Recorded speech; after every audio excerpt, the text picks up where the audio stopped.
I am perfection of love.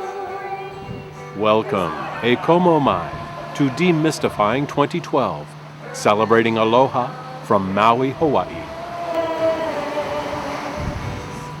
These celebrations were offered at Kanaha Beach Park and Kanuhale on Saturday and Sunday, the 29th and 30th of October, 2011.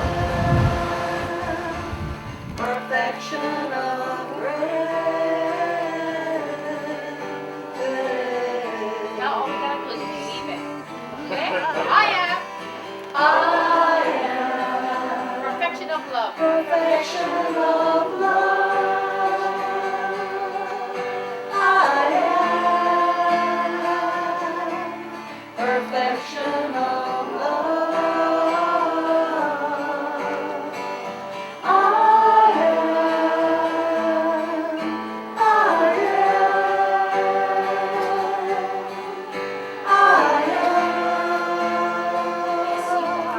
perfection of love.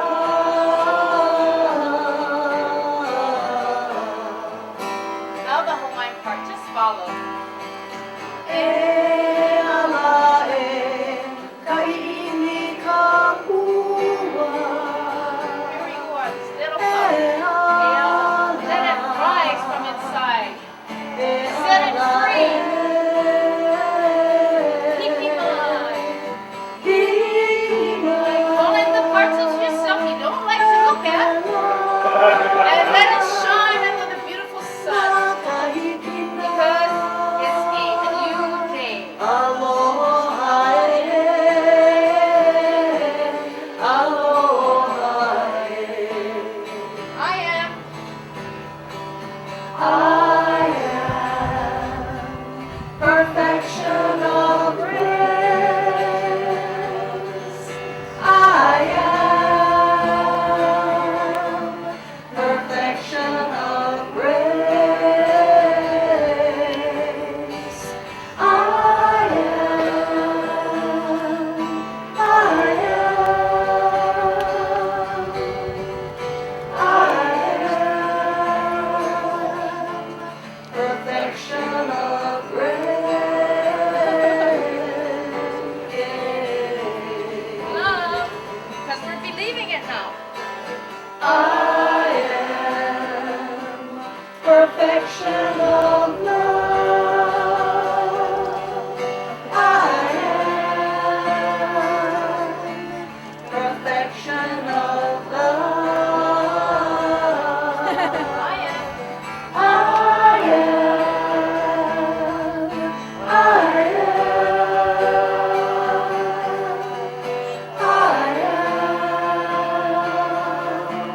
perfection of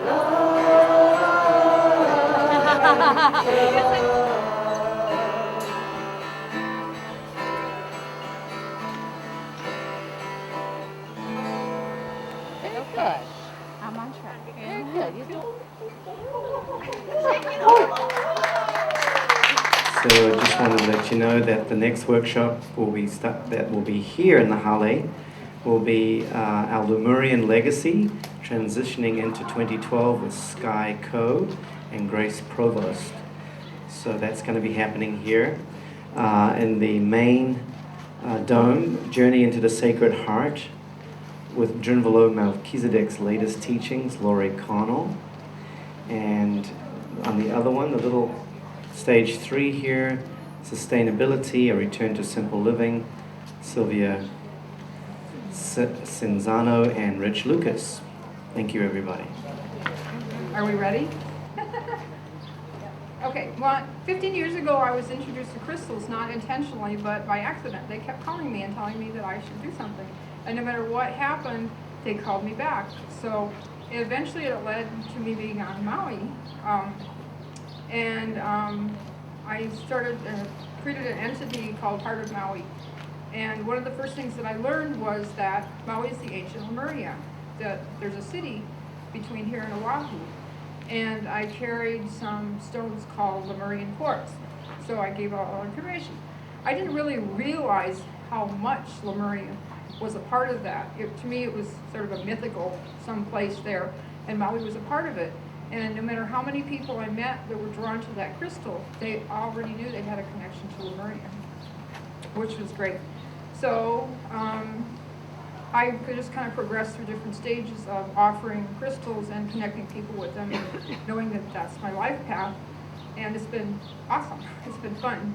But about 2 months ago, we were talking to Leohu and Maydeen, and she said, "Oh, will you do a workshop?" And I thought, okay, I'll do chakra balancing, I'll do whatever.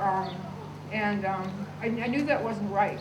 So somehow, I was guided to Lemurian legacy, and I'm thinking, oh my God, what do I know about Lemuria? So I started doing research and found out this incredible stuff about how vast it was, how wide it was. We're already in a place where I've been a friend of Grace's for a long time, who's an archaeologist, has a degree in it, and also channels. And every time we would do an event or a booth, she would come also, and she would read the energy of that crystal for that person. And people were just like really, really happy about it. So I thought, okay, we're going to do a workshop together, and we're going to call it Lemurian Legacy. So a lot of this will be about the technical aspects of Lemuria, where it was, the place. My hope is that you walk away with a sense that it was a real place. It was so advanced. It was half of the planet. It wasn't just this, Star Trek kind of thing. It's real. And it's in our DNA. And what we're going through right now is an awakening of that DNA that's connecting us. The Lemurians were actually able to live in the fifth dimension more than the third. That was their intention. They manifested fruit as they picked it off the tree. They would manifest a replacement. And they were so in balance, and they were very advanced technologically, even with their stones. They had stones that were strong enough to propel their ships, to operate water wheels, to do things. It was just pretty amazing. But anyway, so the more I learned, the more I realized that people need to know more about this and have a stronger sense of connection with that. My sense is that if you can walk away with connecting with any spiritual practice that connects you more to that and the remembrance of what it was like to be there, it's easier to be in that fifth dimensional space, which we're going through cycle after cycle after cycle, which is opening it up and making that possible for us. So I'm just going to give this to her, because there's so much information that if I don't stop talking, we won't get it all in. I'm going to just do a little opening prayer, and I speak 4 ancient languages. And so they're languages of light. They're ancient Sumerian, Egyptian, a little bit of ancient Hebrew, and an extraterrestrial language from Sirius A, which is where I'm from. So I'm going to go ahead and say an opening prayer, and then pray for help for my lecture goes well. Shomekla namaktadeshni etike olaya shomayani itukoto shkumayako halahara maktadeshni anirashini yalaya suno kumakayati kelahiyasho shomokna eche kohomaktalayashe. Blessings, love, and light. I'm going to start a little bit before Lemuria. I have a friend, his name is Mr. X, because he works for the CIA and doesn't want anybody to know. But him and a team went to Giza Plateau, and they found an entryway at the top of the pyramid, which most people don't know. To get into the pyramid, which goes down underneath the pyramid, they got into the sacred library that's underneath there. It took them 16 tries speaking ancient Hebrew. The rock would slide in, 4 of them would jump in the hole, and the rock would slide closed. And it would have a circular staircase going all the way down. It took them hours and hours and hours and hours of climbing down. And this happened back in 1976. And they have since opened, then they got to the bottom of the stairs, which were all musty and nasty and gross.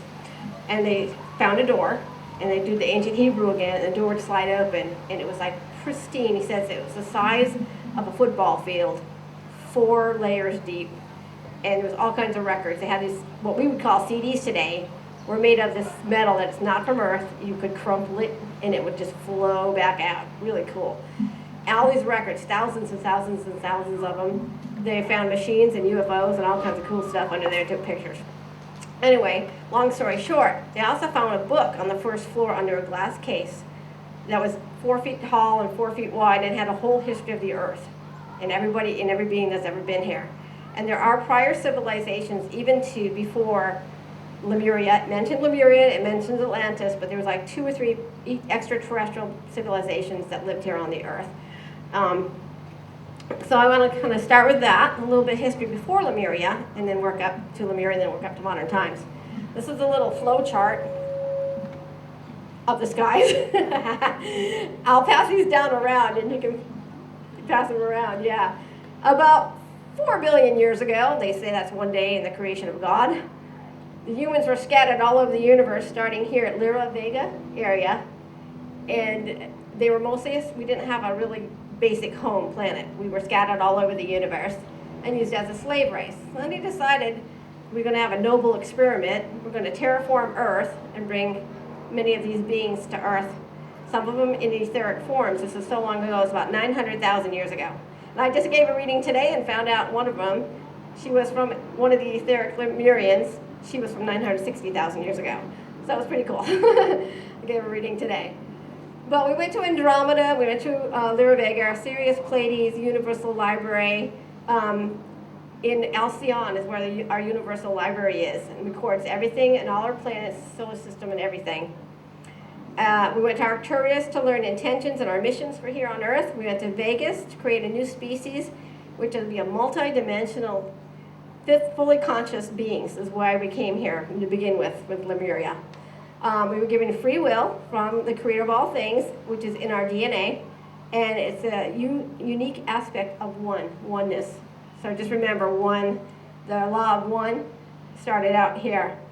And we're learning to, with this with all these schools that we went to, is soul infusion, how to insoul a soul into our human beings. Christ ascended consciousness, and the conclusion of the experiment will be a new planetary being, us, in the near future. So I'll hand that to her. On the back of that, we have several maps of where Lemuria was, which is between, it's actually all the way through, all the way up to Alaska, Seattle, Washington, down the coast of California, all the way over to South America, Easter Island, bits of Australia, Philippines, all that is ancient Mu and Lemuria. So there's several maps. There's a cool map of Hawaii, which shows an underground city here and how deep the islands actually go, because we're just living on the mountaintops of ancient Lemuria. So this is kind of a cool picture I found that shows that. So you can pass that around.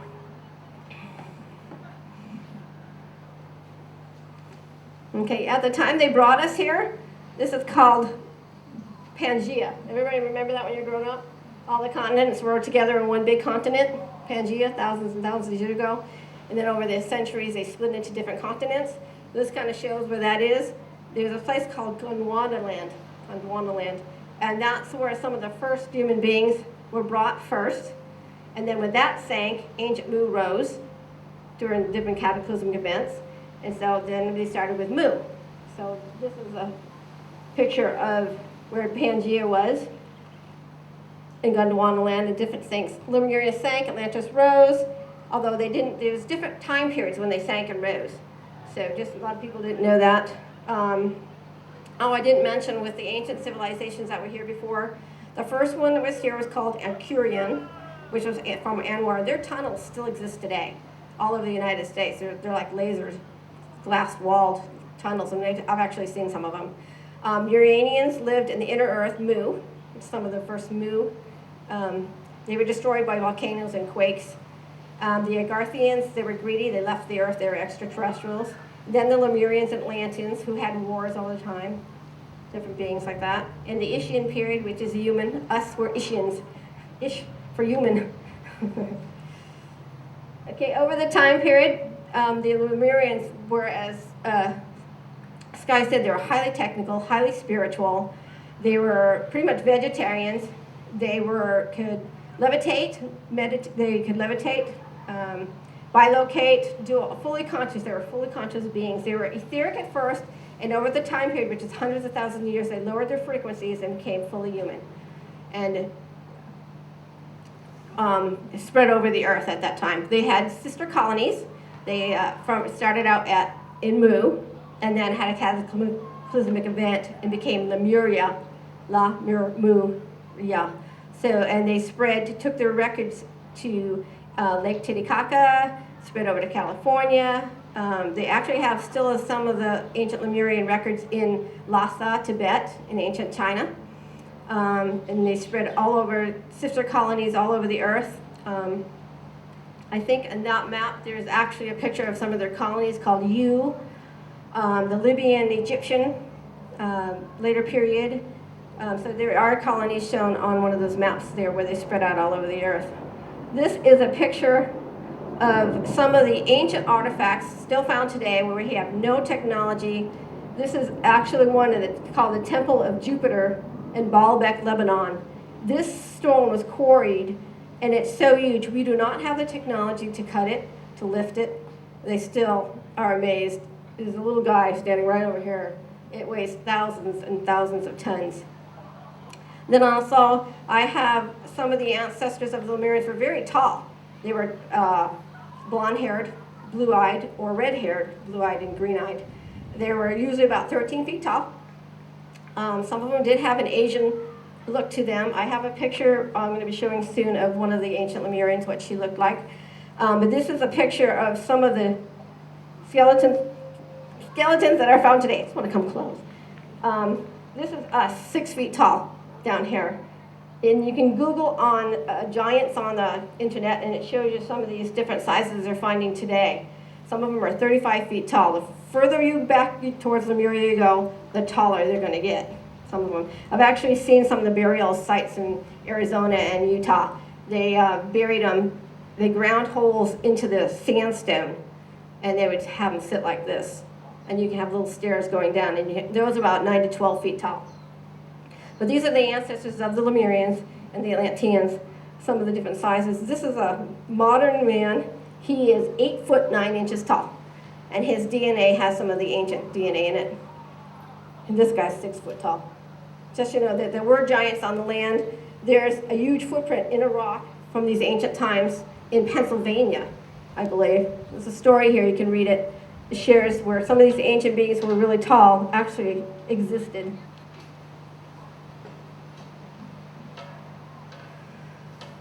As I said before, a lot of the Lemurians had the high tech. They used lasers, they made tunnels. They actually had UFOs, what we'd call UFOs today, or Vimana, as the ancient Indians in India stated. They had wars. The Atlanteans turned out to be more scientific and male-oriented than the Lemurians, who are more spiritual aspects. This is why kind of Hawaii is a very sacred, beautiful place. Such energies left over from the ancient Lemuria was from high spiritual qualities that they had. They had what they call the law of one, which is like Akhenaten. He turned away from all the priests and all the many gods into the law of one, the one creator of all things. Everything is one. We're all together as one being. And so we're trying to get back to that today. We're trying to become one being, one people, fully conscious, and be able to levitate and teleport. Jesus said that we'd be able to be like him. And we're working back towards that. Our DNA is waking up. We're getting more. I know there's a few people here probably have 3 or 4 strands of extra DNA that's fully awakened, and are gaining full consciousness of our brains. Instead of having 10 to 15% of our brains that we're using, we're going to have 100% of our brains. And this is what the ancient Lemurians were like. They could do everything. They could manifest instantaneously what they had. They were in tune with their environment. They didn't pollute. They were highly spiritual. They did ceremonies. They used crystals. They could bilocate, and they cared about one another. Their purest love for one another. And that's something that we're hoping to work back towards in these modern times. I've got a few pictures here of some of these ancient beings. This is actually a daughter of Isis. Her crypt is in Utah. They're buried in crystal coffins, her and her mate. The ancient writings, dragon, they call them dragon serpent kings. Quetzalcoatl was a plumed serpent. The serpent in the ancient days was sacred. It wasn't like Satan, whatever. It was very a sacred thing. This is actually an extraterrestrial writing they found in the Roswell craft that crashed. And so it shows some of the ancient Lemurian symbols are on here that the ETs had brought to them. And this is kind of what, I don't know if you've ever seen those long, elongated skulls in Mexico. Some of the ancient Lemurians had this extra brain capacity, extra knowledge. And so that was just an artist's rendering of what they kind of looked like. And this is Tai. She's actually a Lemurian late period. And her husband was the first ones to bring what they call sacred tantric sex. And what they did was they did it interdimensionally. And we got the most fantastic child, spiritual child. It wasn't a physical union, it was a spiritual union. But that's what the ancient Lemurians kind of looked like, some of them. Late period. There's some pictures of ancient Lemurian artifacts on the back. And also, this is Guy Ballard and his wife and Mount Shasta, because ancient Lemuria did go all the way up to Mount Shasta, and they do have a center underneath the mountain. Guy Ballard was the first one to speak of ancient Lemurians at Mount Shasta, and they have several books that they've written, but that just lets us know that how far Lemuria traveled all the way up to Mount Shasta. Have anybody here been to Mount Shasta at all? You felt how sacred and beautiful it is? Yeah. Guy Ballard was up there, and he actually saw Saint Germain, one of the ascended masters, who came out of the mountain and taught him the law of one. This is a sample of ancient Lemurian writing they found over in the Mayan scrolls.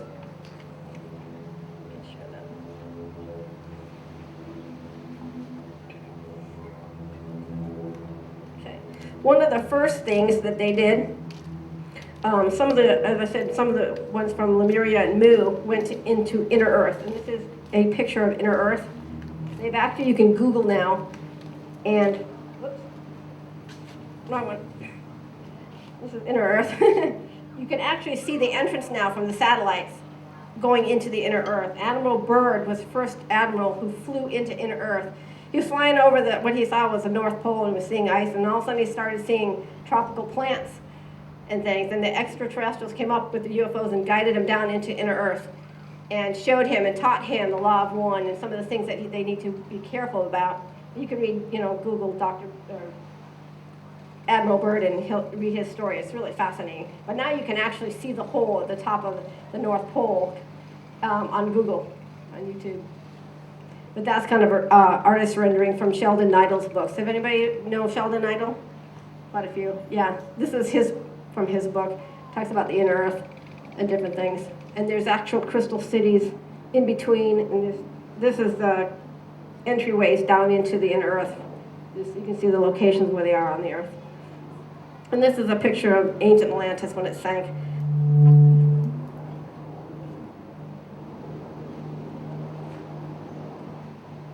Okay, now we're talking about Atlantis' connection to Lemuria. This is one of their first colonies when they broke off. They flew over to Atlantis.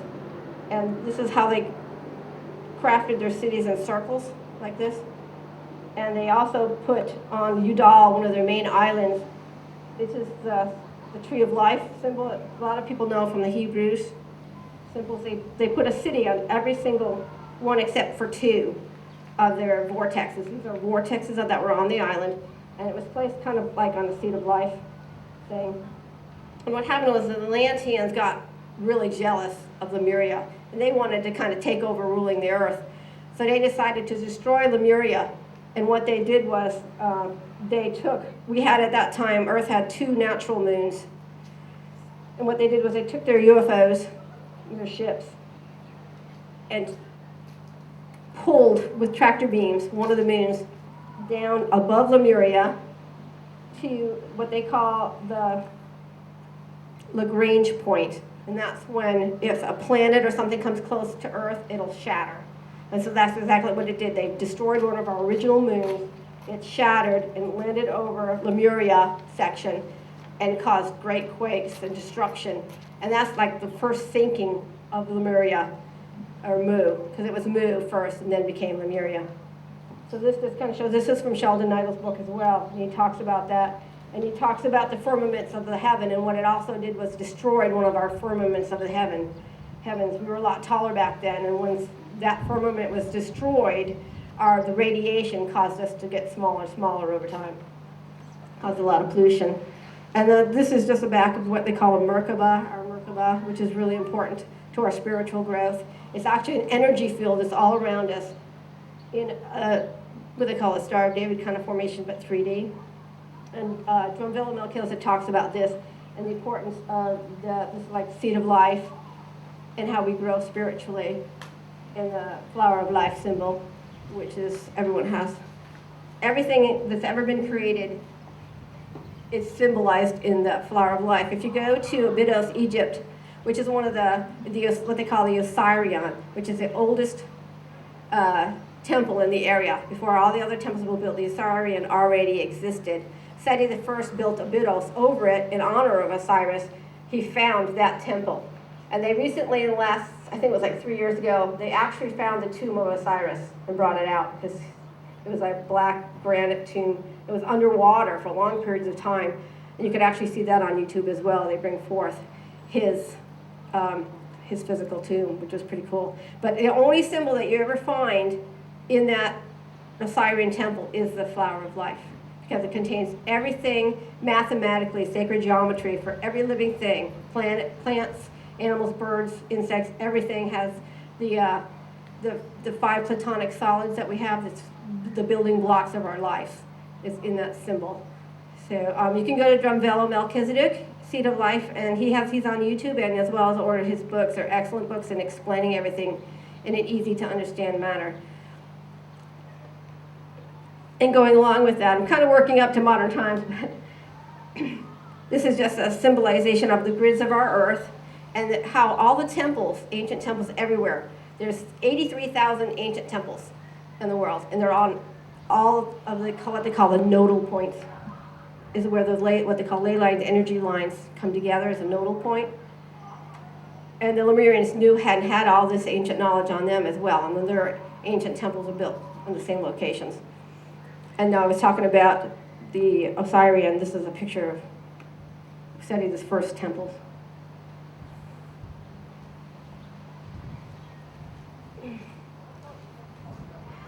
Has a lot to do with, it's kind of confusing because I'm kind of rushing through history here. But this is just a picture. Most people don't know that there's pyramids everywhere. And the reason why we have pyramids is they bring down the energies from the cosmic sun to help stabilize and energize the earth. And there's pyramids underneath the earth as well. And not only that, some of these are resurrection machines or ascension machines. The ancient Egypt, all the temples had to do with one of your chakras. And so this knowledge from Egypt came from the Lemurians to the Atlanteans to Egypt, is how they spread out their colonies.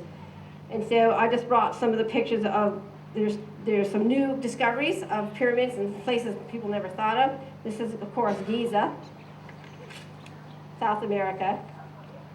And this happens to be that they have 9 periods of time that we're going through now. We're on the very last period of time. So we're almost at the end, because the very first step was like millions of years, or billions of years, millions of years, hundreds of thousands of years, all the way up to now. It's like we're pretty much done. We're almost ready to ascend, which is ancient knowledge as well. Pyramid of the Sun. There's little notes here and there, so you can read some of those. This is a Hawaiian one, because the Hawaiian temples are here. We have ancient Lemurian temples still here on the islands and under the water. There's actually